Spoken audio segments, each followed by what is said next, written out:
Hi everyone, it's Chris here from Retro Consoles UK. So I managed to get my hands on probably the biggest controller they've ever made for a games console.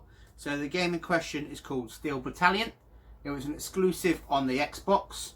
I think they brought two different games out, but I've never seen one before, and there's a very special controller that goes with it. So this is the manual. So this is also the biggest manual I've ever seen. About 200-page manual, all in English. So it explains exactly how to use the machine, the controller itself. So the controller itself has 40 different buttons. It also has a clutch, accelerate, brake, and it has all the buttons on here. So I'm going to do a bit of gameplay now, so you get to see how it runs and how it goes. So let's get into it. So like I said, it's the first time I've ever had this. So it takes a little bit of getting used to. So you've got on the control desk itself, you've got gear lever, you've got cockpit, hatch, you've got ignition, you've got a start. There's a big sequence to go through to get the mech working. So we're going to just go through now and start a game up. So it also has an eject button, which has the plastic cover, which I thought was really cool. So yeah, it's a big old unit, but it's definitely something you need to try. So we'll go rookie, select difficulty, and we'll fire through and we'll start showing what some of the buttons do and everything. So it's a mech fighting game. It's based in 2080. So there's different mechs you can get, different weapons you can add on. Definitely recommend getting this book when you get the game as well, because when you first start playing you don't know what to do, so you have to go through all the instructions. I've played it a couple of times now, so I know what I'm doing, which is great. Again, this game itself came complete with this manual. It was made by Capcom, and like I said, it was an exclusive for the original Xbox. So we'll fire through the intro and then we'll get into some actual gameplay. So first thing you need to do, so the cockpit dash button lights up on the controller. So press that to close the hatch. And then comes up the screen. Next thing you need to do is start the ignition. And then you come up with this menu. So then you need to turn on the oxygen supply with this button there, the control system switch, you've got the fuel flow rate switch, buffer material switch. So you've got the fuel ignition switch, you've got the location switch. Once that is booted all up, you need to start the mech itself by pressing, all the lights flash up now, which is really cool. So to start the mech, you need to wait till it passes the line and then press the start button. So that's started now.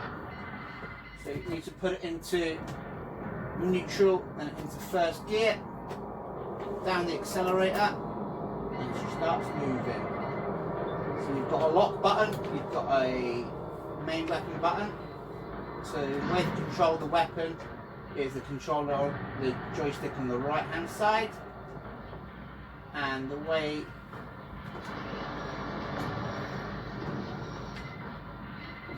to control the mech by turning left and right is the controller on the left hand side.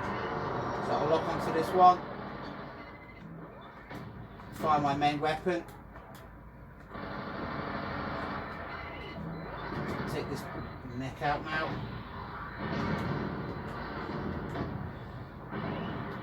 That's it destroyed. So it shows you on the map, the top hand side, where the enemies currently are. The controller there shows you around. So there's another mech which is located on the map by the red dots.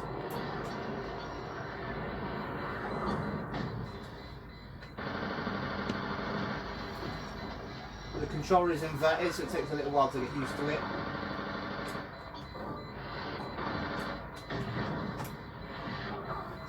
Find some more bad guys to kill.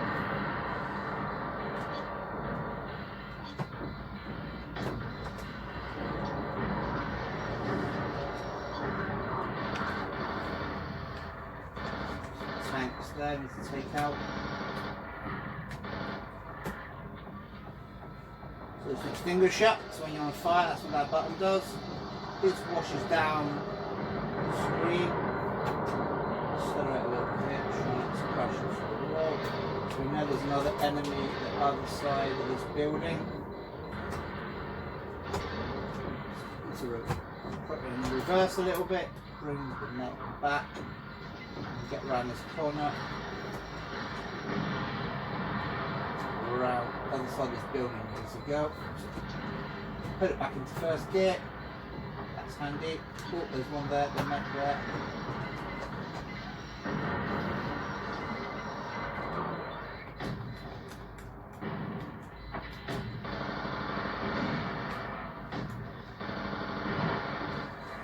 Down, nicely done.